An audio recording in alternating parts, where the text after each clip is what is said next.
So today is a day of story time, and I want to talk about why I love being a nudist.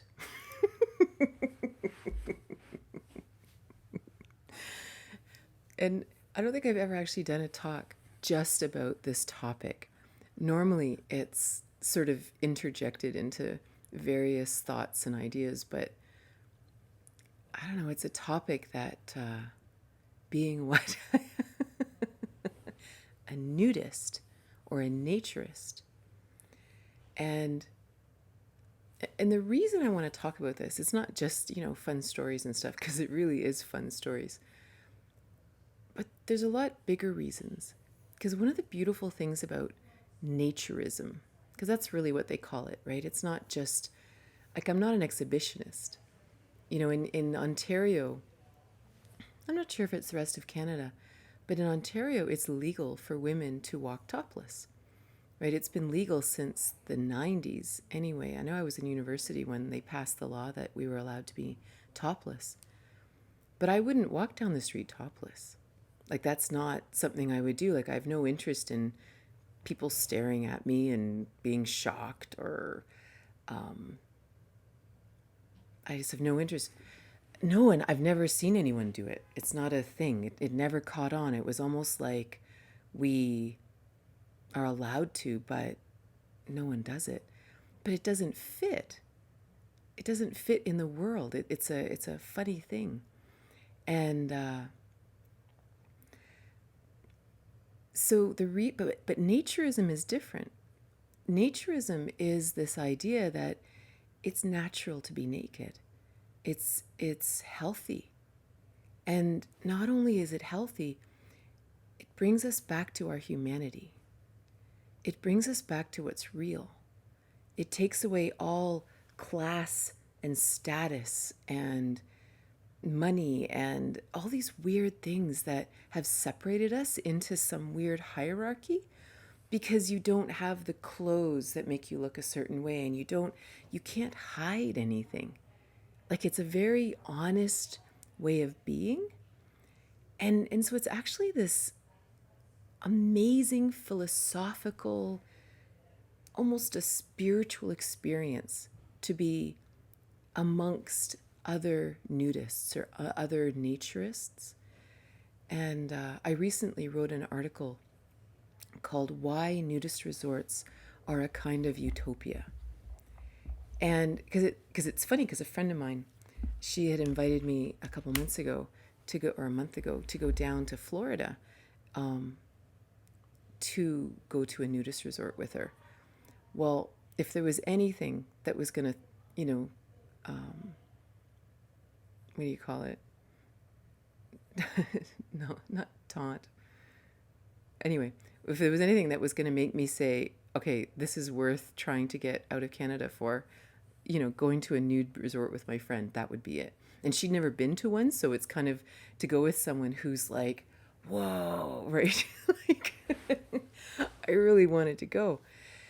And I couldn't, for political and weird reasons. So but she came back and she was like, it was like a utopia. Like, what's that? Why is it so much fun? Why was it so wonderful to be naked with a whole pile of people? She goes, I don't understand it. She goes, I've never felt anything like this in my whole life. I've never felt this kind of freedom and this kind of non-judgment and this kind of just total acceptance of life and bodies and age. She said, like, why does no one know about this? Because she was really nervous. She's not some hard body, Hollywood perfect thing, but she just said it was the most comfortable, wonderful, fun place. She goes, I've never seen such fun people in my whole life. And this is also my experience, right? So the first thing to look at is there's a big difference between naturism and hedonism, right? And I didn't know this. I didn't know anything. All I knew when I first stepped into this world, it was back, I was still married, and it was like a bucket list thing. I wanted to be on a nude beach.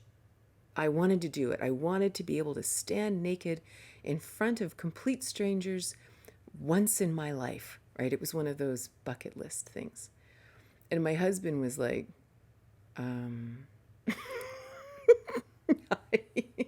he really wasn't sure about it at all. Well, he didn't want to do it. And so I found this amazing resort down in Jamaica that was half and half.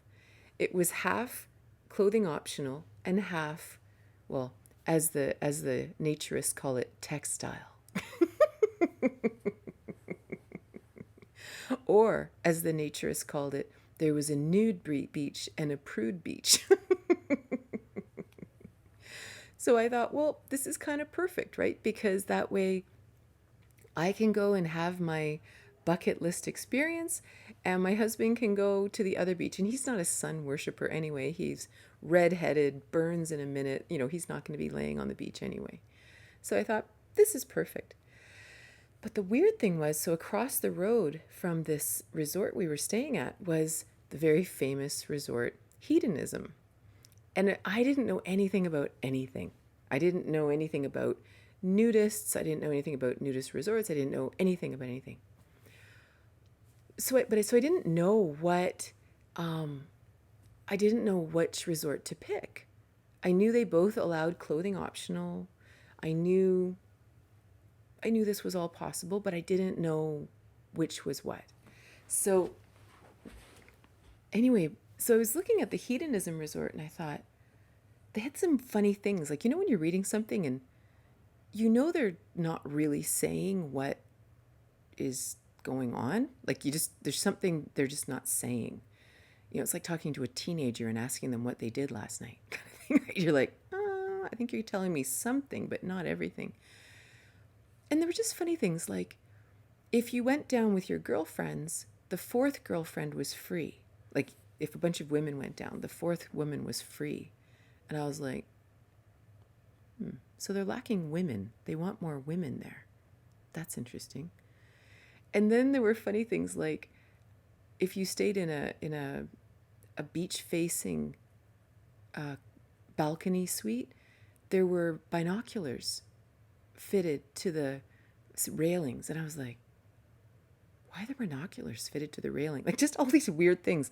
But I couldn't quite put my finger on what was going on. But all I knew was, okay, there's something else going on here that I'm not sure what it is. And I don't have any judgment about it. I have lots of friends that love going to hedonism. It's not that. Well, anyway, so I decided to go to the other one. So we get there.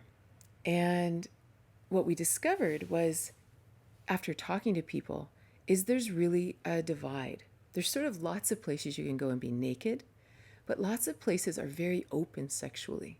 And so you're allowed to, there's sex games in the pool, and there's sex games in the, it's almost a freedom space, but it includes sexuality. It includes playfulness and doing all these fun things, right? It's a whole other world, right?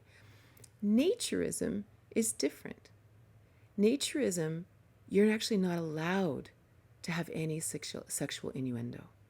If you went up to someone at this resort we went to, or on the nude cruise that I'm going to talk about, or anything like that, where it's a specifically naturist vibe, if you went up to someone and was like, hey, how you doing? And you kind of looked them over, you could report them. Like, it's not allowed.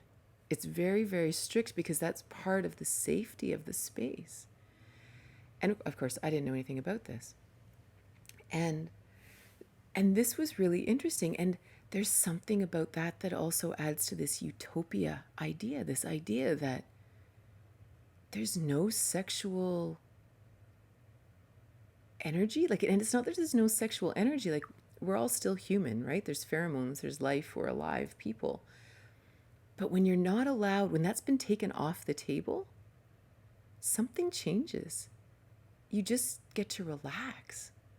You get to just, because you're very vulnerable. You're naked, right? You don't want somebody, like, for example, one time,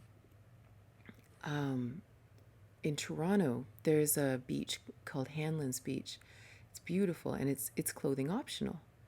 So it's not actually under the naturist regime. Like there's no, it's not like that because anyone goes. It's a public place. Anyone goes. So when you go there, a huge percentage of people that go there wear clothes, but you can be naked if you want. So it's a whole different vibe, right? Like I still go because I like it. I like being naked in the sunshine. And it doesn't really bother me, people looking at me. Like that's not me walking down the street and shocking some poor mom with her children or grandparents or something. It's not that. You're at a clothing optional beach. You're going to see naked people. So I don't feel like I'm being an exhibitionist there. And it doesn't really bother me. Like if you're uncomfortable taking your clothes off, that's okay. But you do have to get used to people looking at you, right? Because they're kind of, staring at you. But one time I went to the beach. This was when I was living in Toronto, and I went there just during the week, so there was nobody there. And I was just lying there, just totally enjoying just being naked, lying in the sun. And this guy came up to me, naked, and he kind of stood there, like looking me up and down. And I laid there just like, oh, like it was like every cell of my body was like turning inside out. Like it was just like, stop looking at me. What are you doing? And then he kind of sat down beside me and he's like, hey, you're really pretty or something. I was like, please don't look at me. Don't do this. Don't. And I'd never experienced that being naked. And I realized, wow, I'm so glad those rules exist in the controlled resorts, in the nude cruises, because this is really uncomfortable. Like it's just more uncomfortable. Like there's something weird about having, if I simply even had a bathing suit on, even though there's nothing, I mean, a bathing suit doesn't really cover any more than you're naked, but it covers something and it makes you feel a little safer. So anyway, I realized then just how important this almost culture was to have this wonderful safety, to be allowed to be naked and have no one pick you up and no one like look you up and down. Like you're just naked. It's not a big deal. It's the desexualization of being naked, but not in an anti-sexual way, just in a like, so whatever.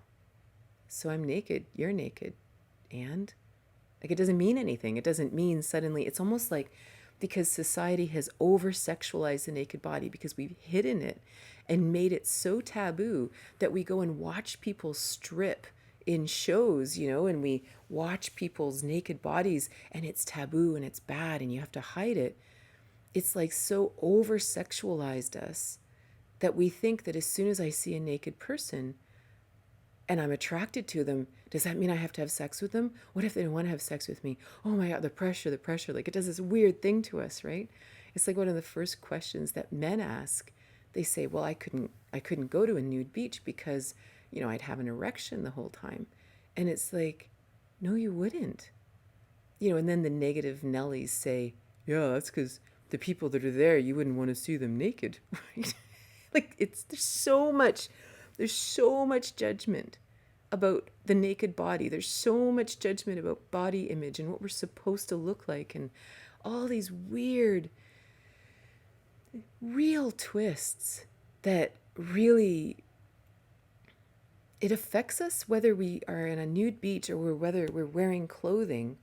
It affects us all the time. These ideas that, oh, well, I'd better wear clothes because I'm horrid naked, or there's something wrong with me, or I have cellulite, or my boobs are too big or too small or too floppy, or my bum is this, or my penis is this, or like we have so many issues about our bodies. But as soon as you step foot on a naturist resort or a nudist cruise, which I will tell you about in a minute, it all goes away.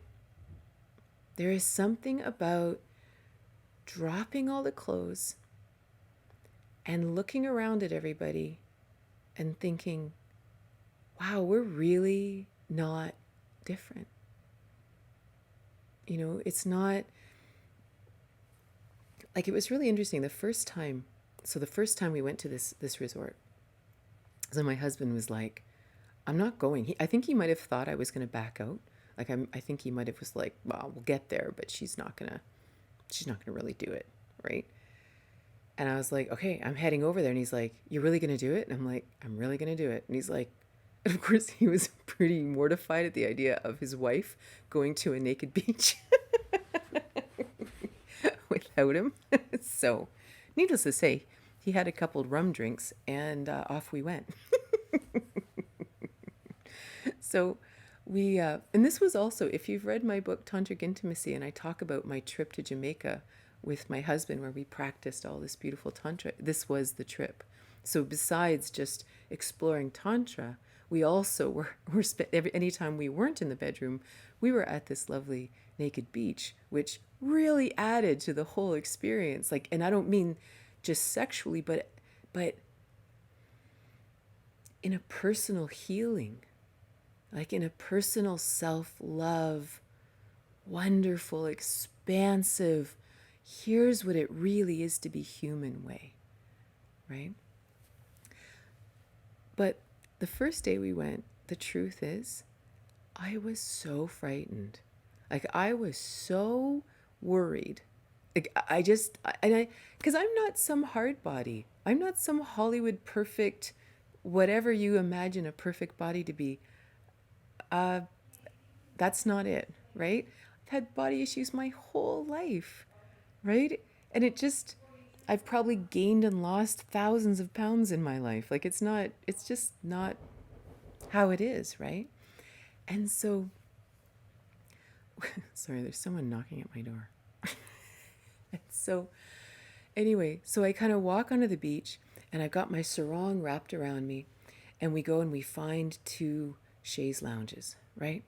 And we lay down in the chaise lounge, and I've got my sarong wrapped around me, and I'm literally got my eyes closed, and I'm like, come on, Katrina, you can take it off. Just take it off. Just suck it up. You're okay. Just do it. And I literally like went,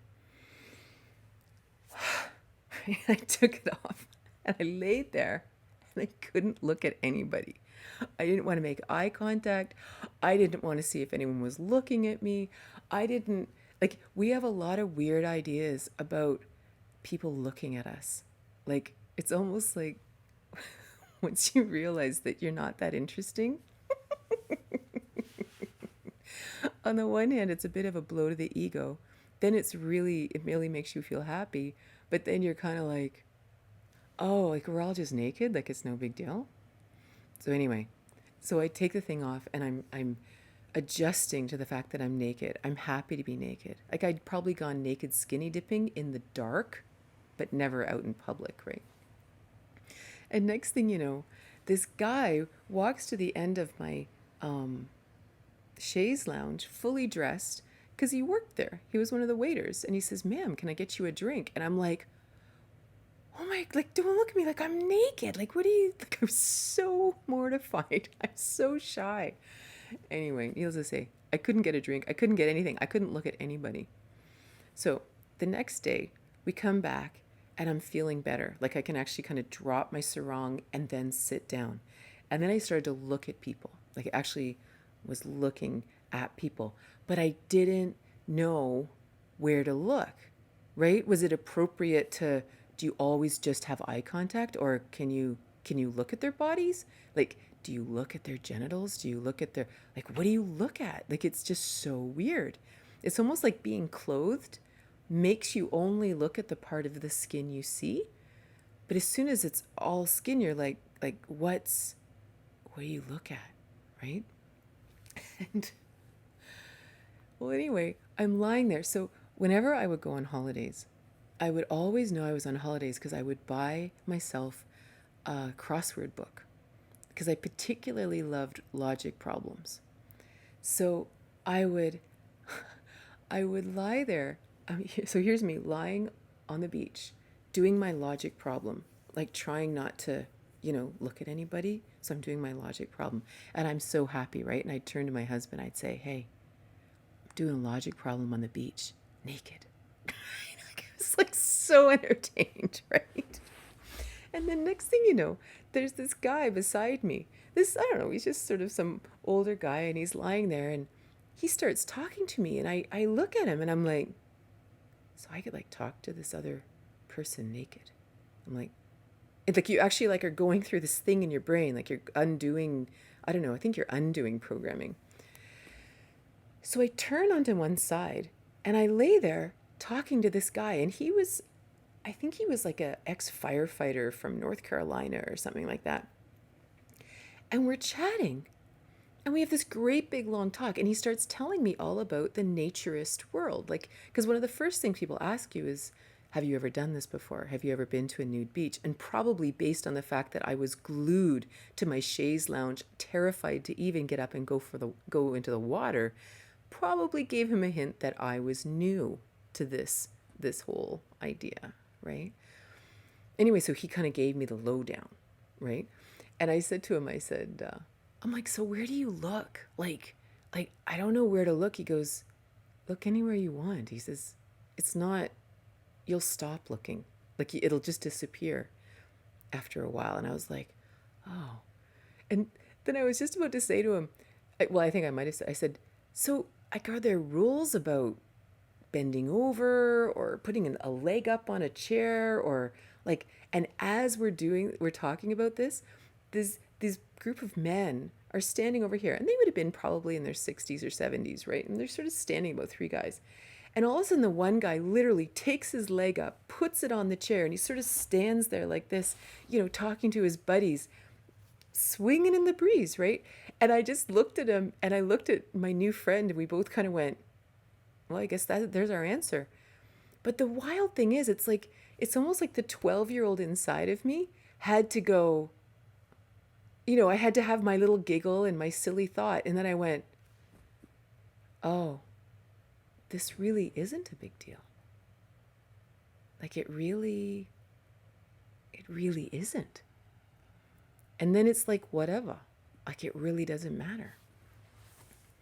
And that's when I actually started looking at people.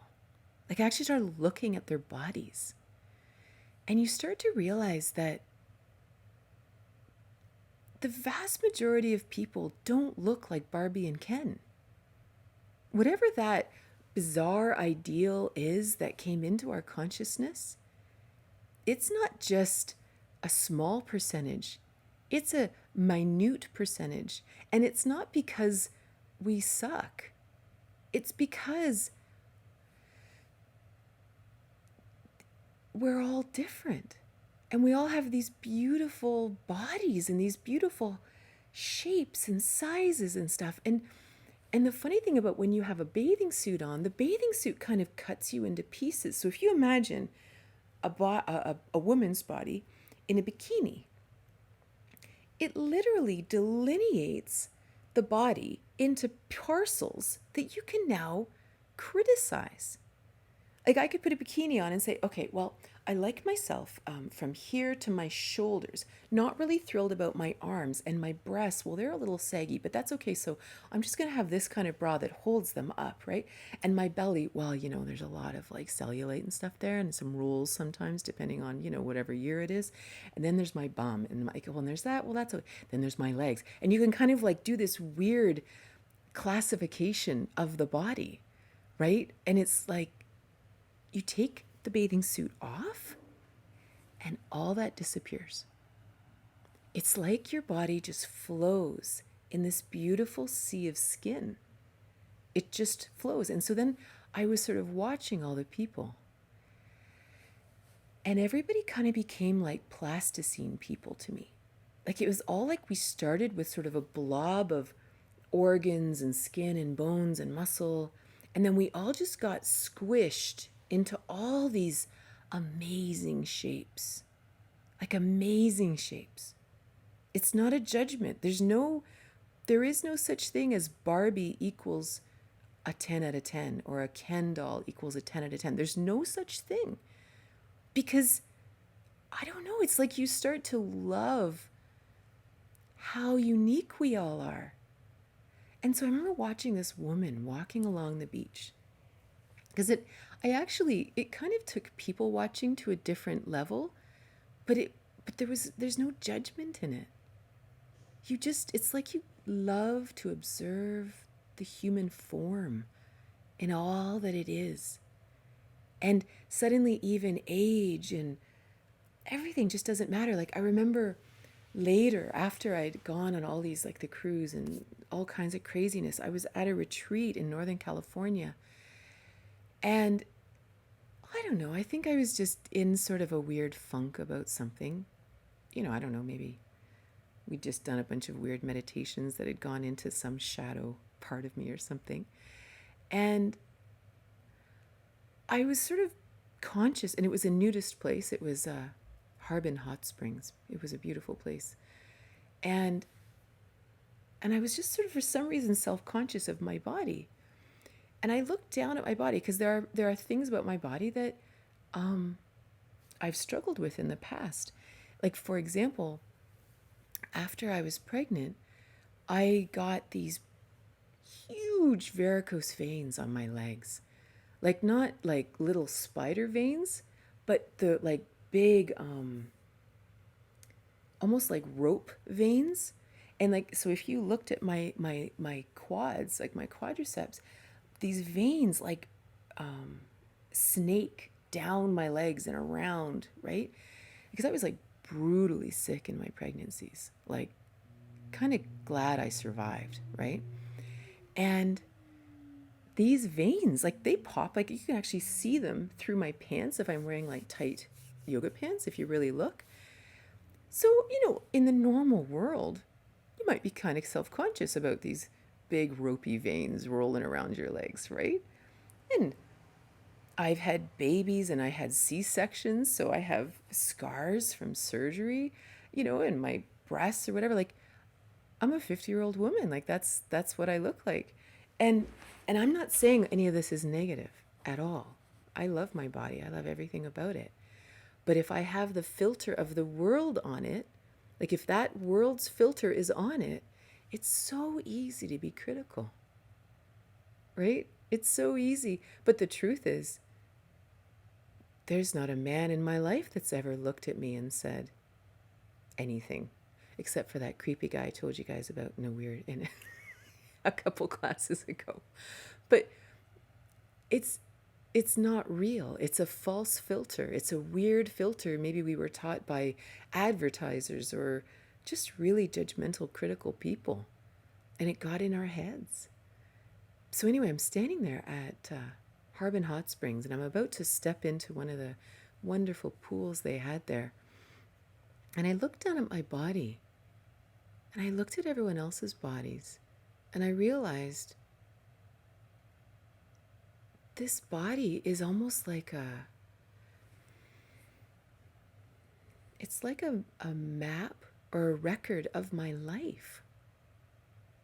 It's like a record of everything I've ever experienced, everything I've ever survived, everything that this amazing creation that carries me around has lived through and healed through. Like, it's epic. It's amazing, right? Yeah, does my body look like it's 18? Of course not, because I'm not 18. She has lived through phenomenal things, illness and life and death and depression and glory and ecstasy and amazing things. Like, she is the record of all of it, of the pleasure and the pain and the health and the fitness and the sedentariness, the whole thing. She is the record of that. How could you not love that?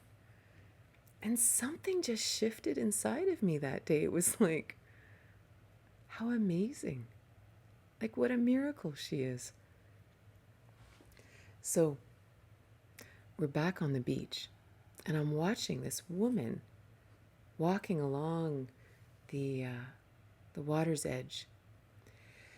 And if you looked at her body, like, first of all I saw, honestly, was a goddess. walking down the beach. She had kind of long brown hair. She would have been,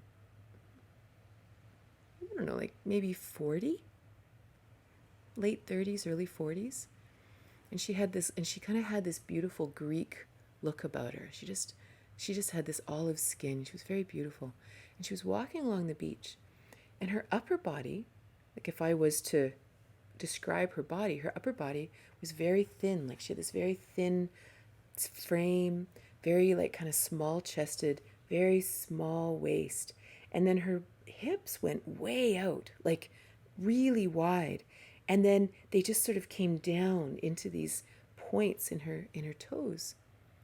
And I looked at this beautiful creation, like this beautiful woman walking along, and I thought, wow, what a beautiful woman. And then something clicked into my head and I went, wow, I'll bet society's told her there's something wrong with her hips. I'll bet she wears clothes to try to hide and minimize her hips. Minimize, this was long before the Kardashians and, the joy of big butts and blah, blah, blah, blah, blah. Like, the actual allowance for all of our wonderful shapes. And and I'll never forget the feeling of watching this woman and how I hoped she never thought for a moment she wasn't an epic beauty, right? But according to society, she didn't look like Barbie. But that's not what she looked like. She was beautiful. Really, really struck me. And there's something amazing. I don't know what it is. There's something about, I remember every so often a guy would come onto the beach who wore shorts, right? Like you're standing on a beach full of naked people. And this guy would come on with shorts. And he almost would have this posturing. Like he'd be standing with a drink and he could almost be, you could see him kind of like, eh? And he wasn't being lewd or anything. Like he wasn't being like lecherous. But it was almost like you could feel the fact that he was hiding and therefore he was posturing. And how different it would have felt if he had just taken off his shorts. Like it's like he would suddenly have joined the rest of us in the sandbox. Because everybody else, we were on the same level. We were on the same playing field. There was no hierarchy. It wasn't even like if someone did have a Barbie doll body, which you almost never see. It's not actually a real thing. Unless you're hanging out with teenagers or something. Like, I'm talking about adults, right? You don't see it. You don't look at it and say, wow, that's more beautiful than that, or that's hotter than that. It's not, that whole thing disappears. Like it just disappears. And it was really wild too. This whole disappearance of economic status is fascinating. Like I remember one time, so by the third day, I was able to walk around. I went swimming, oh my gosh, which was so epic.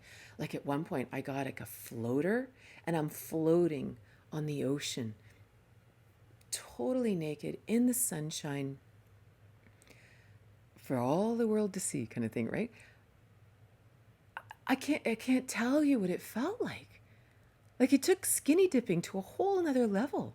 Like it just, and there's something about being allowed to reconnect with your body. And it isn't sexual, but it's fully sensual. Like you're allowed to feel everything. But there's none of the nonsense, right? And you guys know I like talking about sex. It's not about sex it's bad. It's just the stigmas disappear. Everything disappears. And you just get to like just be open. It's so wonderful. So the funny thing is one time I was walking around like there was the beach, but there was also a pool. And there was always this couple lying on chaise lounges by the pool. And I thought they were the coolest looking couple. Like I don't know, they just looked fun and interesting and juicy. Like you just kind of really wanted to sit and talk to them and say, what's your story? Like, you're so, like, I really want to know what you're all about. And the wildest thing about them is they had these nipple piercings. Like, the guy had nipple piercings that were like those bones, like the bones were going through his nipples. And the woman had all this jewelry all over her, all over her. And I just was like, but they were probably 50, right? They just, and I thought, I really want to know your story. Like, there is something so interesting to you about you. But I never got a chance. For whatever reason, it never felt right, or it just never happened. Well, the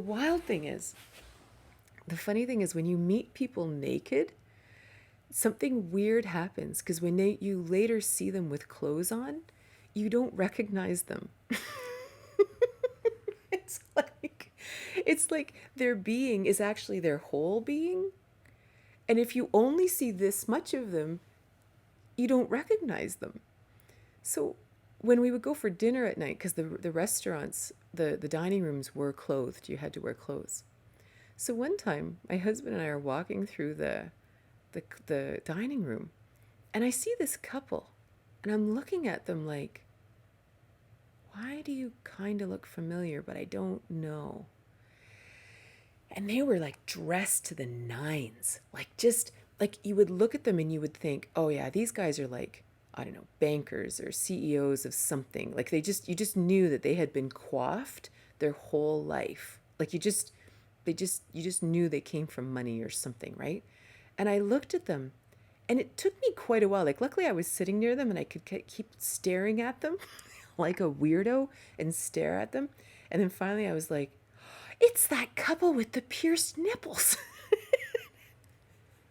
Well, I'll tell you, I don't ever look at anyone the same now. If I see someone out in public and they are dressed to the nines and they're like totally like, I'm all that in a bag of chips, I'm like, I'll bet you've got bones pierced through your nipples. Like, this is literally my inner giggle everywhere I go. Like, you just have no idea what's under those clothes. And don't get me wrong, I don't have some weird judgment about piercings. I just think it's hilarious what we can hide and what we even psychologically feel like we're hiding because we're wearing clothes. And as soon as we take the clothes off, it's like we take a great big breath and we exhale and we just let all that go. And we just are like, here's me, guys. What do you think? And then when you realize that nobody cares and we're all just hanging out in the sandbox, it's like, wow, this is really fun. I can't tell you how much I've missed this. Right? Okay, so then a couple years later, I discovered that there was something called the Big Nude Boat. And this was a Caribbean cruise line. Well, basically there's this company called the Bare Necessities. And they rent, thank you guys for your donations. I can't read what you're saying, but I can see some things. So the Bare Necessities rents a Caribbean cruise line, like a princess cruise line that holds 3,500 people. And for 10 days, you cruise through the Caribbean naked.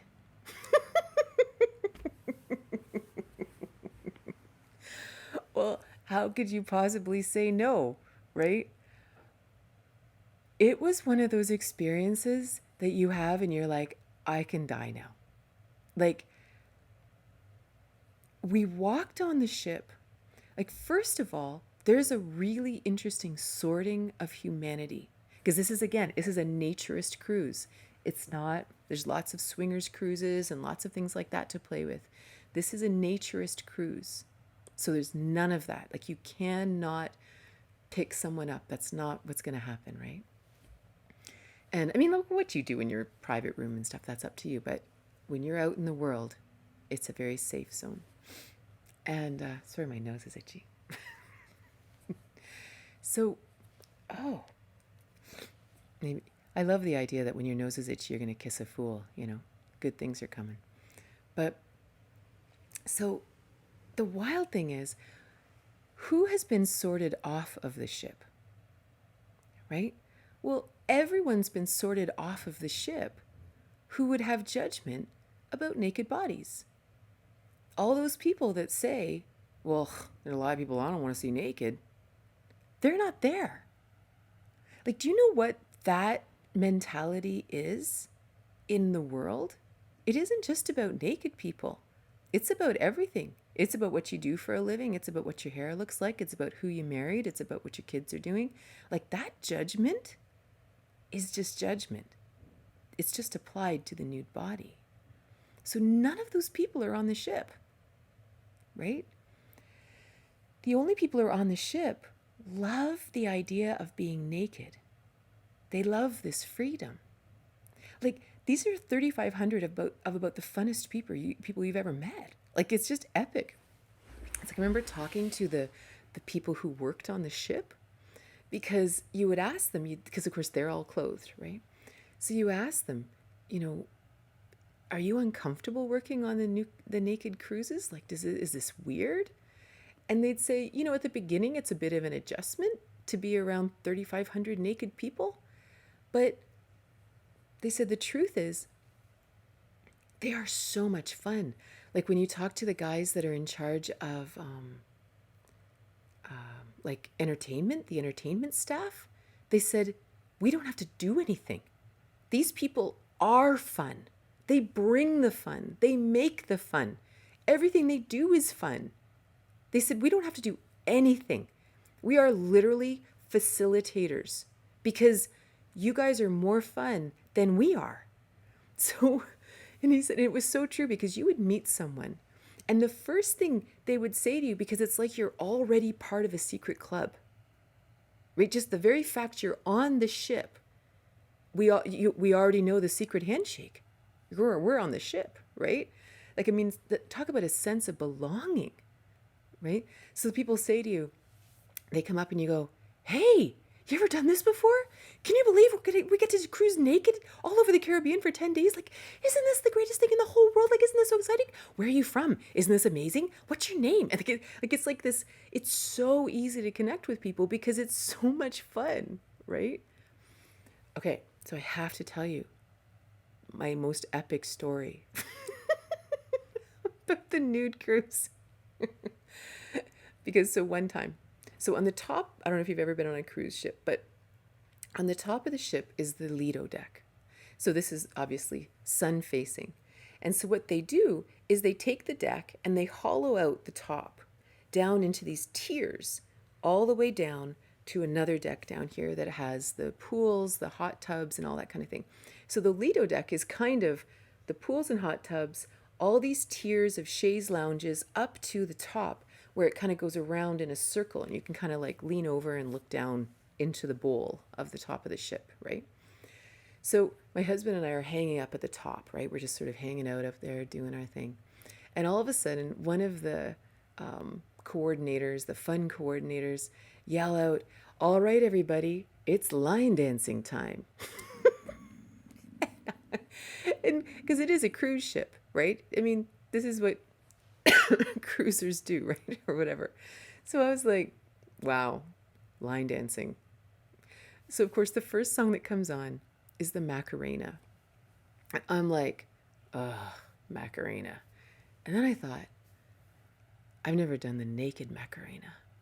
And I went flying down the steps, and I'm up there with, I don't know, 25 other naked people, and we're all like, dun da da dun da da da da da dun da da da. We're like doing this whole Macarena naked in the sun, like, so much fun. Like, I can't even tell you. Like, it was just the most epic experience, right? Like, you talk about like your face is gonna break because you're smiling so much, like you just can't even believe it, right? And so then the Macarena ends, and the next song is Let's Do the Twist, by Chubby Checker. Well, you can imagine the swinging of things happening. I mean, there's a lot of people in the world that have things that swing. And it's not just boobs and butts, it's skin from losing weight and gaining weight and things and just everything just flying all over.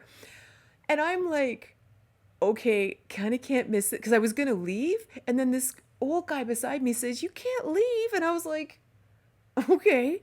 Well, then it was just like, it was like you couldn't twist hard enough. Like you just, it was like the first time in your life you were allowed to let all your bits fly. And it didn't matter whether you had cellulite or this, or whether you were 90 years old or 20 years old. You just twisted for all you were worth. And I just didn't think it'd get better than that. Like it was just like it was almost like the thrill. Like people talk about, how do I raise my kundalini? That's how you raise your kundalini. Like sheer and utter joy. Like it was just off the charts, right? So then, what is the next song that comes on? YMCA. Well, at this point, so yeah, you have to picture this. We're on this lower level, and there's all these tiers of people all the way up. There's thousands of people in my eyes, in my eye view. What's that word? In my view. Vantage, whatever. The YMCA comes on. Every single person on every single tier jumps to their feet, gets to the end of their chaise lounge, and they start dancing the YMCA. So here we are down here, and there are tiers, thousands of people on their feet going, young man, there's no way to get down. And they're going back and forth and they're marching side to side. And then they're just like, why? And they're just, I mean, full out, like thousands of naked people on tiers. Like it was like a Hollywood production, but we didn't mean for it to happen. Like it was just, and then even around the top where you could like kind of stand and look down, they're all marching in perfect unison all the way around. Like totally naked. Like I was like, to this day, I just am speechless at the joy that this moment brought me. Like it was so off the charts. Like like I just can't even take it. And so when it was over, I went, like practically flew back up the stairs to where my husband was sitting. He's not really quite as extroverted as I am with this whole naked thing. And I just looked at him and I sat down and I said, I can die now. Like, this is like, oh my God. Like, what do you do with that? Like, it was just, I can't tell you what absolute joy that was. That's why when people say to me, how could you ever go on a naked cruise? I'm like, you have to do the naked YMCA. Then everything will change. Like your whole perception of the universe. Like the idea of being self-conscious of anything ever again. Because like, I mean, I've told you guys some of the stories before. Like you would walk around the cruise ship and you would see every kind of body there is. You know, you would walk along and you would see, I remember once that time seeing this granny lying on her chaise lounge, totally naked, knitting. You know, and then there's these guys over there. And the other really interesting thing is you see everyone's scars. And when you think about this, like not just physically, but metaphorically, psychologically, like when you really look at this, because when you see, like when I talk about how the body just flows, like the skin flows, well, the skin flows until it hits a scar. And so there was almost no one on that ship that didn't have a scar, whether it was open heart surgery, whether it was gallbladder surgery, whether it was C-sections like me, whether it was an injury on the arm, whether it was like the scarring was off the charts. And it was an amazing thing. Like, again, it was this, you'd see the scars and it just expanded your consciousness a little bit more. Like when you just realized, wow, think of what everyone on the planet has lived through. The illness, the near-death experiences, the surgeries. How many of these people have gone under the knife? Like, that's a huge deal, and it's always hidden. We are always putting up this white picket fence to the world. But it's almost like we also put it up to ourselves. We forget what we've lived through. We forget the fear. We've forgotten the really challenging times in our lives. But thank goodness we have scars to remind ourselves. It's not a negative. It's a, oh yeah, I lived through that. That was a scary time. Wow, I'm so thankful to be here. Like it reminds us. Every time when I look at these varicose veins on my legs, I remember those years of vomiting and the fact that my body survived. It's a miracle. It's an absolute miracle, right? It just changes everything. Like I told you guys a story about, it was right after actually the YMCA experience that we were sitting back on our chaise lounge on the top deck, and I'm just sitting there and I am just high on life, as you can imagine. And that's when I looked over and there were all these men sitting, chatting, laughing, and just having a great time.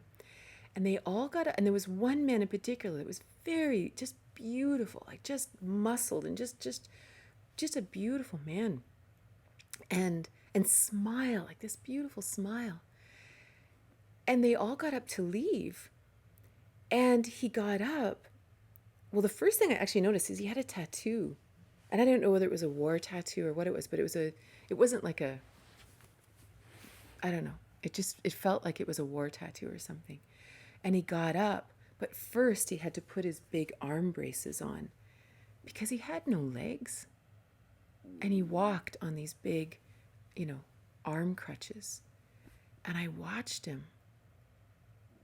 And I was like, wow, what an amazing world we live in. Like, all of these weird ideas we have about body image or what's wrong with us or how we should improve or shaving off this bit of cellulite or wishing we had a bigger boobs or bigger penis or bigger this or bigger that, like, or smaller or a smaller waist or smaller calves or whatever. It's like, where did that come from? Like, it is such sheer nonsense. Like it's like, if that's what we're looking at, we're not even seeing the human. We're not even seeing this divine creature standing in front of us. Like, that's what we're looking at? I don't know. It's hard to take seriously anymore,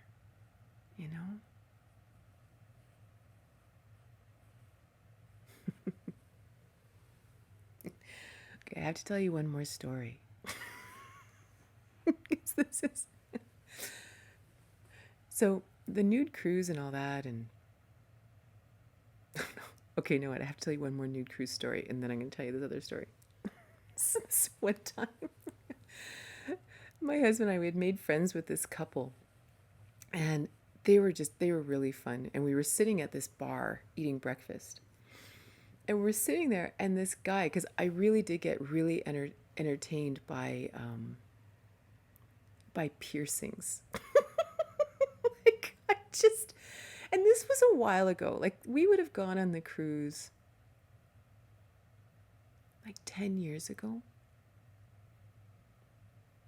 maybe 10 years ago. And so, I mean, people have gotten a lot more tattoos and a lot more piercings since then. Like, a lot of things have gone pretty mainstream. So I was still, or maybe I'm just really naive, but I was really always amazed by the piercings. Because again, when you looked at the people, you'd go, Wow, if I saw you walking down the street, I would never have guessed this in a million years. So one time, the four of us are sitting at this bar eating breakfast, and this guy walks along, and he would have been in his mid 70s. And he's walking along, and I was particularly entertained by genital piercings. I kind of couldn't imagine it, but it was really common to have like the foreskin pierced or the scrotum pierced and all these kind of things, right? And it's so wild because it's the one, I don't know how to say this. It's like if they have genital piercings, you're allowed to look. Like it's not weird because they've pierced their genitals. So for you to go and look at it, it's not weird because it's kind of like they're dressed up, right?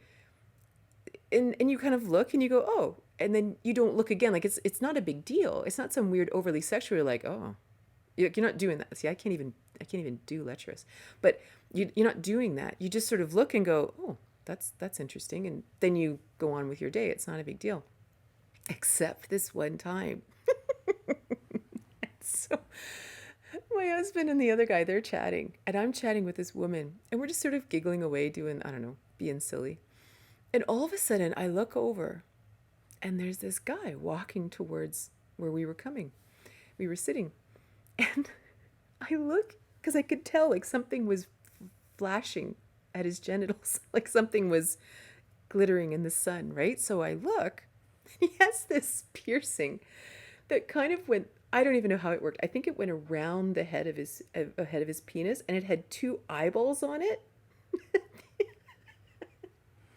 So, because they're eyeballs. So I'm looking at the eyeballs. I turned to my friend, and I'm like, hey. She's like, what? And I'm like, look. And she looks at it, and she says, what you looking at? Then that was it. We were like, hey, Four Eyes. It was like every eyeball joke that we've ever heard in our life is just flying out of our mouths to the point that we are cackling and giggling. Like we can't even. Like, and our poor husbands are both like, what? And we're like, well, there's this guy and he had these eyeballs on his penis. Like, what do you do? Like, just, oh, it was the funniest thing in the whole world. It just, like the freedom to just get to do that, and it's not insulting, and it's not making fun of anybody, it's not judging, it's not anything. It's just, I love what you've done here. Like one night they had, well, a lot of nights they had dress up parades, and they and of course I remember like they said that in the introductory package, like when we were packing, to say, oh, well, we're gonna have these dress up nights. And we're like, what's a dress up night on a nude cruise? I don't even know what that means. And well, it turns out they would have like Mardi Gras night, and then they would do this parade where you could dress yourself up. Well, of course, the interesting thing is when you start off with a naked body, anything goes. So people would have like Christmas lights wrapped around their bodies and like around their breasts and around their penis, or like all this. And you could just do anything. Like you could suddenly wear your scantily, like your skimpiest lingerie, and then put body paint on, and you're dressed up. Like it was so much fun. Like it was just, oh, it was so much fun. Yeah. Anyway, in the land of would I go on a nude cruise again? In a heartbeat. Like in a heartbeat. It was so much fun.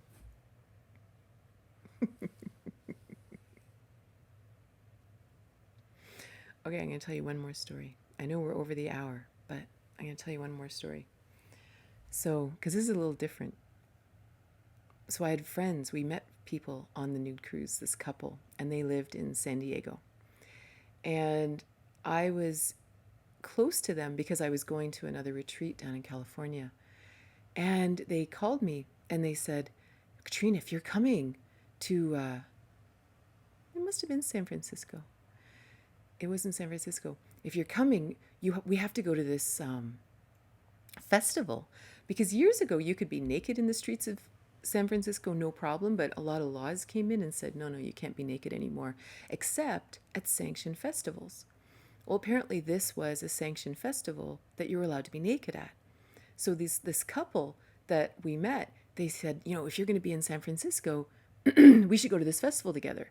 And I was like, okay, I guess I was kind of in a real yes phase of my life. And I said, yeah, sure, okay. And I didn't know anything about it. And they said, well, there might be some kind of sexy stuff going on there. Like, are you okay with that? And I'm like, sure, cool. Well, this fair, this sanctioned festival, was called Up Your Alley. There's this famous festival in San Francisco called Folsom Street Fair, which is basically this huge BDSM kink festival. And it's predominantly like in the gay male community and blah, blah, blah, and it's kind of known for being edgy. Well, the one I was going to, the Up Your Alley, they call it Folsom Street's dirty little cousin, because it kind of goes even edgier. Of course, I don't know any of this. All I know is I'm meeting my fun friends to go to some festival in San Francisco where we're going to walk naked. That's all I know. So we get there, and it was a real eye opener. Like, most people were dressed in spandex or chains, or people were tied to trees and you could whip them, and there was naked twister and wrestling and like dog, like the whole thing. Like, you name it, it was there. It was, a lot of things I'd certainly never seen before, but I was like, at this point, I'd lived in a small community, rural community for a long time, and I was like, whatever floats your boat, I'm so happy to be here. Like, I'm so in. And so, anyway, we get there, and we're standing there, and we kind of find this, they had all these stations where they would spray you down with sunscreen. So we get to this sunscreen station, and my friends, of course, and they're older, like they're like literally like they're nudists because they're old hippies, right? Like, they've been doing this for decades and decades and decades, right? I'm just a newbie still. Even though I was on a nude cruise, I'm still quite a newbie to this. So of course they're like instantly naked. They're just like, pfft. And I'm standing there, and there's something in me going, why am I suddenly feeling shy?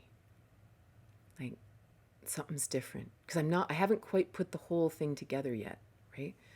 And I'm thinking, something's funny about this.